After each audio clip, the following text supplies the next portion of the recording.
The question says aqueous KClO3 on reaction with SO2 gives. Now this is basically an inorganic reaction. For this you have to know the chemical reaction here. For example, first my KClO3 here basically reacts with SO2 in presence of water and it gives KCl plus H2SO4.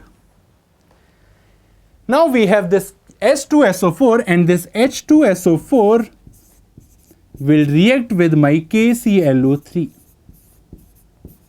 and it will form KHSO4 plus HClO3. Now HClO3 will undergo decomposition. It is not that stable, it is undergoing decomposition and form ClO2 plus water plus oxygen, and this oxygen basically behaves as the oxidizing agent here. Now this O basically oxidizes my HClO3 and forms HClO4. Now from here we will get our final equation, and that is KClO3 plus sulfur dioxide in presence of water basically gives KCl plus KHSO4. The other product is ClO2,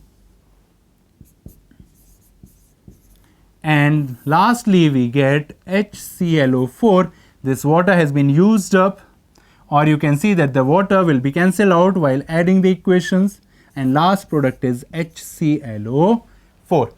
Now we have KCl, KHSO4, ClO2 and HClO4. Now let's see what are the options that has been given to us. So we have been giving ClO2, yes, ClO2 is forming. HClO4, yes, this is also the product. KHSO4, yes, this is forming. SO2, Cl2, no, this is not forming. So the correct answer is A, B and C. So moving on to the next question after this. So here we have the next question, that is question number 29, and in this question what it is saying is a 2.5 gram impure sample containing monoacidic base. Now what is meant by monoacidic base? That for example, if I have a base like BOH which is capable of giving only one OH minus. So this is a monoacidic base, molecular weight is 40, is dissolved in 100 ml water and titrated with 0.5 molar HCl. Now here we are doing the titration reaction between a monoacidic base as well as monobasic acid. Now when 1/5 of the base was neutralized, the pH was found to be 9. Now if 1/5 of the base is neutralized, then what is the condition? Here we can see that at that condition I have base and I have salt, and then at the equivalence point the pH of the solution is 4.5. Now from here we get a very useful information that my base is a weak base, because if pH at the equivalence point is not 7, it means that I am getting an acidic salt now, that my base is weak and here we have a strong acid. So it means here when 1/5 of the base is neutralized, then we have a weak base and some part of salt, and that is the condition of buffer. Now this is all you have to understand while solving a question, that first we have a condition when we have a buffer in which the pH is 9, and finally at the equivalence point, now when we titrate a weak base with a strong acid, then finally we get a salt which undergoes hydrolysis, and here the hydrolysis is for cationic part, or it comes under cationic hydrolysis, and in this case we will apply the formula of hydrolysis. So here we have to use the two formulas, and you can see from here that choose the correct option. The first option is Kb of the bases. Now you can see from here also that the question is asking for Kb of base. It means we have this weak base for which we have to determine the value of Kb, the concentration of the salt at equivalence point, that we have to determine, volume of HCl, and the mass percentage of base in the given sample, because earlier we have been given an impure sample of that base. So let's begin. Solution of this question. So first part is that I have a monoacidic base. Let's say it is BOH and I am titrating it with my HCl. Now here it has been given, and we know that after reaction what we got is BCl plus H2O. This is a neutralization reaction. Now when 1/5 of base is neutralized, then I can say one thing, that 1/5 or 1/5 portion of salt is formed and 4/5 part of base remained as such, and that is the condition of buffer, and from there we can determine the value of Kb. For example, here the pH at this point, when 1/5 of the base is neutralized, the pH given is 9. Now if pH is 9, I can say one thing, that my pOH is 14 minus pH, that is 14 minus 9, which is 5. And the formula of buffer is pOH is equals to pKb, that is pKb of this weak base, plus log concentration of salt upon concentration of my base. Now this formula we have to use here. The value of pOH that has been given to us is 5. pKb we have to determine, plus log, now 1/5 part of salt is formed and 4/5 part of base is still there. Now if I solve this equation, we have pKb is equals to 5 minus log, this is what? This is log 1/4, and if I do the reciprocal it becomes plus log 4, which on solving will become 5.6. Now here the pKb is 5.6.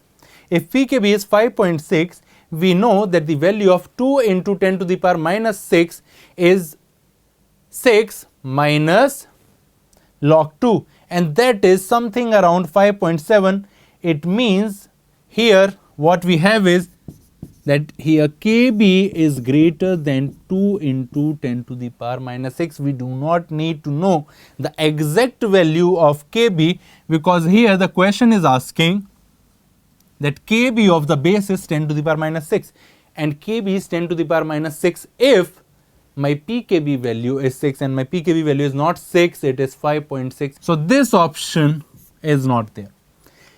Then the concentration of the salt at equivalence point is 0.25 molar. Now at equivalence point, what will happen is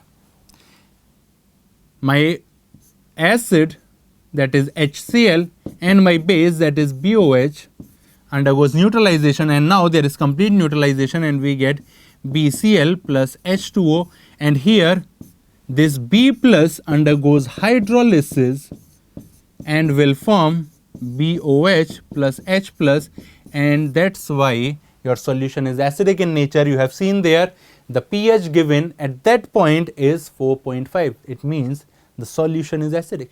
Now what is the formula for calculating the pH at this equivalence point? The formula is pH is equal to 7 minus half pKb minus half log C. You all know this formula. I know you have remembered this for your exams also.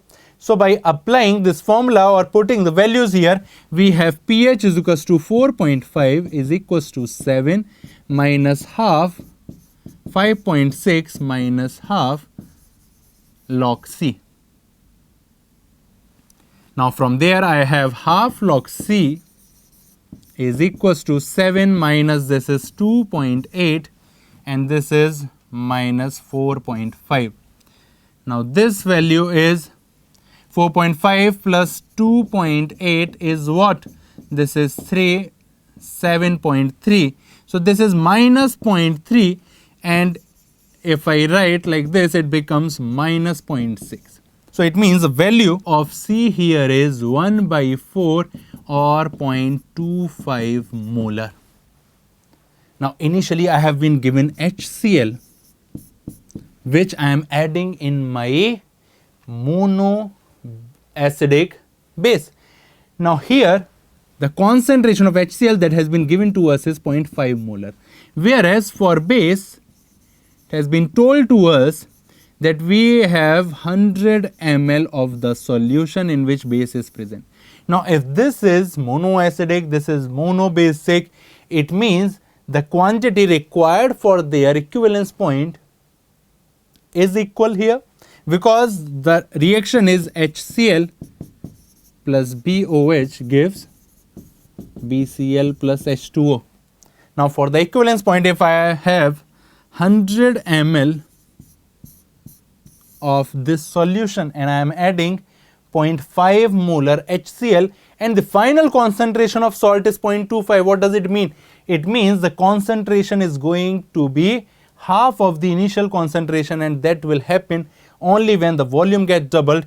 It means my final volume becomes 200 ml. So if my final volume is 200 ml, I can say one thing, that the concentration of HCl initially is 0.5, which is contributing to the salt, and the concentration of salt we have seen it is 0.25 molar. So the total volume at equivalence point is 200 ml. It means what is the amount of acid I have added? I have added 100 ml of HCl because initially the volume is 100 ml. So it means the acid that we have added is also 100 ml. And now if the concentration of HCl is going to be half, the same thing is happening with the base also, because we are doing the titration and both are having same acidity and basicity. So the concentration of base, because its equivalence point are also same as that of acid, so the concentration of base is also 0.5 molar. So you can see from here the concentration of the salt at equivalence point is 0.25 molar. Yes, this is correct statement. Volume of HCl used to reach equivalence point is 50 ml. No, volume of HCl that is required to reach equivalence point is 100 ml. So this statement is incorrect, and the final is mass percentage of base in the given sample is 80%. Now I have told you that the concentration of base is 0.5 molar, and we know we have volume of base at initial stage equal to 100 ml. It means I have millimoles of base. Millimoles of base is equal to 50, and from there I can calculate the mass of pure base. So mass of pure base is moles of base, here we have millimoles, so moles is 0.05 into the molar mass, and the molar mass that has been given to us is 40 grams, and if I do the multiplication we get 2 grams here. Now initially the amount of base that has been given to us is 2.5 gram, so there I can calculate the percentage purity of my base, that is 2 divided by 2.5 into 100, and that is basically, this is what? This is 4/5 part, and this comes out as 80%. So the percentage of base or the mass percentage of base in the given sample is 80%. So here the correct option is B and D. Now moving on to the next question. So now we have question number 30.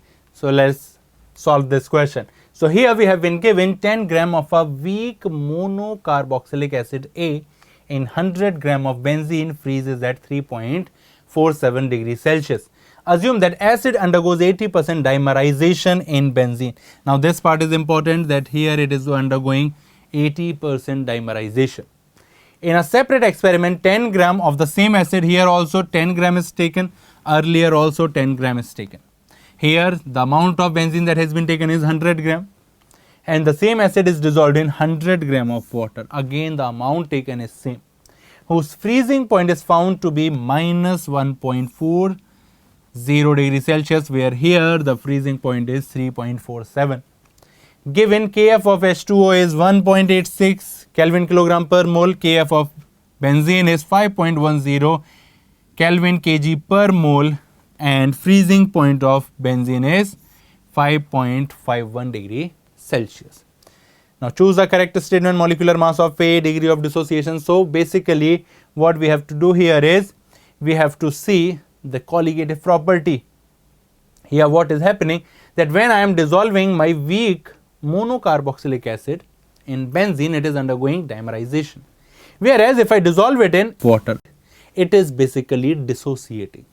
So in one case the question is asking that first is what is the amount of A, or what is the molecular mass of A, and second thing it is asking the degree of dissociation of A in water, that when I dissolve it in water, then what is the amount of it get dissociated, and then we have to calculate the freezing point assuming different degree of dissociation. So let's begin this question. Now here you can see that the carboxylic acid is undergoing dimerization when we dissolve it in benzene. So first we will see in benzene. Now in benzene, what is the freezing point? The freezing point is 3.47 degrees Celsius. So the freezing point is 3.47 degrees Celsius, whereas the freezing point of benzene without dissolving this acid is basically 5.51 degrees Celsius. 5.51 degree Celsius. So if this is the case, what is the value of delta TF here? The value of delta TF is 5.51 minus 3.47, and this value is 402, that is 2.04 degree Celsius. Now after this, what we have to do is we have to apply the formula that delta TF is nothing but IKFM, where I is the Van 't Hoff factor, Kf is the cryoscopic constant, and M is molality. Now here delta TF is 2.04. What is the value of I here? Now here we have been given that it undergoes 80% dimerization. So for example, if I have 2A, it changes into A2. If I have 1 mole of this, initially we do not have any amount of this, and now 80% of this dimerizes, so the left amount is 0.2. Here the formed amount is 0.4. Now from here you can see that the value of I is finally 0.2 plus 0.4, that is 0.6. So for benzene, the Kf given is 5.10. 5.10 into molality. Molality is 10 grams divided by the molar mass of that component. Let's say the molar mass of this carboxylic acid divided by mass of solvent in kg. And now we have to solve this equation. If we solve this equation, Ma comes out as 150.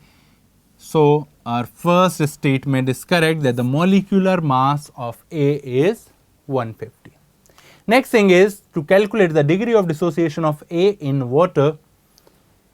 and this is given as 0.129. We have to see whether it is correct or not. Now in water, what is happening is, in water, H is basically dissociating, forming an equilibrium between H plus and A minus. Now initially, if I have, let's say, 1 mole and X has been dissociated, so here the formed amount is X and X, so finally what we have is 1 plus X, and here you can say that X is basically representing here the degree of dissociation. Okay, and this is my Van't Hoff factor. Now after this, we will apply delta TF, that is IKFM. Now what is delta TF here? Here the freezing point is minus 1.4, and we know that the freezing point of water is 0 degrees Celsius, and if it is freezing at minus 1.4 degrees Celsius, it means delta TF, or the change in freezing point or the depression in freezing point, is basically 1.4 degrees Celsius. So this is 1.4, Kf value is 1.86. So this is 1.4, this is 1 plus X, this is 1.86, this is 10 divided by 150 into 100 gram of solvent. We need to have it in kg here. Now on solving this equation, what we obtain is, this is basically 1.4 is equals to 1 plus X into 1.86. Here we can cancel this, this becomes 2 by 3, and on solving this, X comes out to be 0.129. So the degree of dissociation, there X representing degree of dissociation, and that is 0.129. So yes, this option is also correct. Now we have to check the freezing point of aqueous solution is this, if alpha is equals to 0 for same concentration of acid, and freezing point of aqueous solution is this, if alpha equal to 1. Now freezing point is what? Delta TF is what? IKFM. Now it is saying that alpha is 0. Now if alpha is 0, it means my I is equal to 1, because my acid is neither associating or dissociating. So here this is 1, Kf is 1.86. So Kf is 1.86. My molality is 10 divided by 150 into 1000 by 100. So this is 2 by 3. So 1.86 into 2 by 3, what is the value? 1.86. Here we have 1.86 into 2 by 3. This is 0.62, which is equals to 1.24. So the freezing point is minus 1.24, and here in the third option we have been given that if alpha equal to 0, then the freezing point is minus 1.24. Yes, this is correct. Now if alpha equal to 1, then freezing point becomes double, because now my I becomes 2. For this case, my I is equals to 2, and if I is equals to 2, delta TF is just double of this value. So double of minus 1.24 is minus 2.48, but here it is given that it is minus 2.80. So this statement is incorrect. Now moving on to our next question.